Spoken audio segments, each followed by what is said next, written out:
Charlie Disco is dead.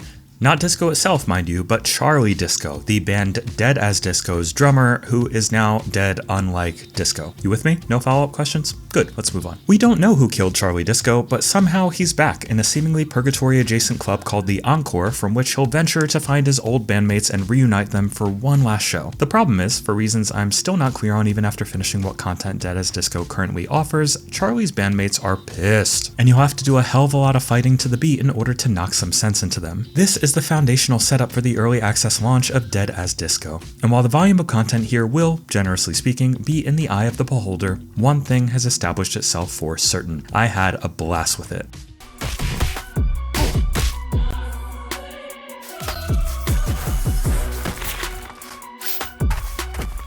I have a blast making content like honest indie gaming reviews too, so if you'd be kind enough to support us, take the time that I'm blabbing about it to give the video a like, subscribe to the channel, and consider a Patreon membership, which comes with extra perks like early and ad-free weekly shows and the exclusive, long sought after privilege of being our bestest friends. I could describe the vibe of Dead as Disco on its own terms, but I'd prefer to define it as the rough equivalent of Sifu making sweet sultry love to Hi-Fi Rush while Scott Pilgrim gets cucked in the corner. Don't worry, he's into it. This is the sort of beat-em-up that Steam's beat-em-up tag does a poor job of defining when the style and the substance are trying increasingly hard to one-up each other. Thankfully, this is a competition that everybody wins. Each of the game's currently 4 core boss levels play out as 10 to 15 minute music videos where the fighting is frantic and the level design is practically its own character. While each level could be defined as a series of smaller arenas stitched together, it would do a disservice to the creativity on display. A boss will literally attack you with words you're forced to block against. You'll be transported to fight on the Rings of Saturn, where Saturn is, in this case, a gigantic pop idol that is sure to be the subject of more than a few gamer wet dreams. And the scenery will change so often that the senses may get overwhelmed in hopefully all of the right ways. I think few apart from those who opt for easy mode are likely to clear all 4 stages in one go, but even with retries considered, there's really only a couple of hours of campaign content. Thankfully, the fairly robust Infinite Disco mode allows you to tackle a variety of challenges, both bespoke and custom made. You can create a battle with specific enemies on specific stages and even import music from your specific library, which gives the game plenty of extra life for those committed enough. The gameplay on display is simple to grasp, but complex enough to avoid getting tiresome or losing its bite. You have one basic attack and several alternate attacks accessible when holding the right trigger, which use a chunk of your fever meter, a series of bars below your health that fill up as you land hits. You can also charge up a meter to execute takedowns, throw drumsticks to stun enemies, and much more as you build up enough of a fan base to take you through the game's skill tree. You have to keep a clear eye on your enemies though, because they'll frequently wind up for attacks that will require you to hit Y or A in order to counter or dodge them. This can be done preemptively to counter with a bit of damage, or timed perfectly to often execute the enemy outright. It's a fun system that rewards paying careful attention without feeling overly simplistic, though it could use some tuning here or there. Especially on the one boss called Prophet, the arena often swarms with so many competing enemy priorities that crucial button prompts may appear off screen and fail to properly warn you of an incoming attack. It hardly made the fight impossible, but just annoying enough that I felt like dying wasn't always my fault. On normal mode, none of the combat is especially difficult, but your health is limited, so regular mistakes will be swiftly punished. Death is thankfully not a waste though, as you'll always get the option to return to a checkpoint if you got far enough, and choosing to leave the level will allow you to retain your collected fans, which act as currency for meta progression between runs. I say runs, but this isn't a roguelike in much the same way that Sifu isn't a roguelike. It doesn't have that game's unique structure either, mind you, but my point is to say you won't be picking up artifacts to mend your combat style into different builds or anything like that, because there really is just one way to play, and each level unfolds identically every single time. You'd only replay them if you want to try a different difficulty, make your way up the leaderboard, or just because they're incredibly fun.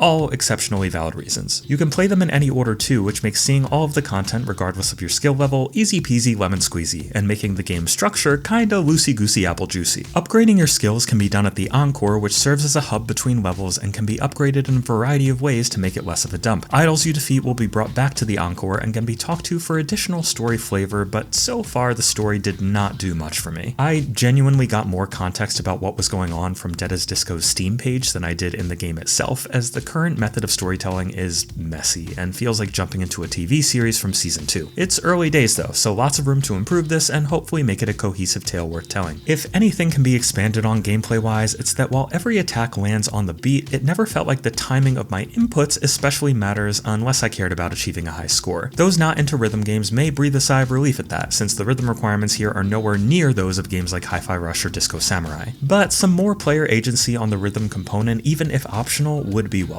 It currently feels cool, but could do more to push a flow state if designed in a way to make timing matter more. Some will almost certainly argue that Dead as Disco is more style than substance, as its flashy combat, explosions of color, and often abstract arena design clearly marks an intention to show off. I wouldn't completely disagree, but need to emphasize that it really works. The entire thing is a joy to look at, and despite some technical issues, the game runs fantastically, even on a mix of lower settings when playing on Steam Deck. The technical issues in question are strange, but nothing deal-breaking. I did get a couple of crashes, especially when browsing the custom music modes, and oddly could not figure out a way to turn on VSync, which would occasionally result in some distracting screen tearing even with a G-Sync monitor. It's minor stuff though, and hopefully enough so to get patched out quickly. There's a good variety of music too, from hip-hop, pop, and metal, though more tracks will of course be welcome for those like myself whose library is mostly on Spotify and not in individually uploadable tracks. While some lines spoken within the encore are not voice acted, most of the game is, and the voice actors do a terrific job of driving home a level of over-the-top insanity that makes the aforementioned Scott Pilgrim reference feel more than fair. While I'm never the biggest fan of playing early access games, and Dead as Disco doesn't feel anywhere near content complete, what's here is as firm a foundation as anyone could hope for. The combat is great fun, style oozes from its every pore,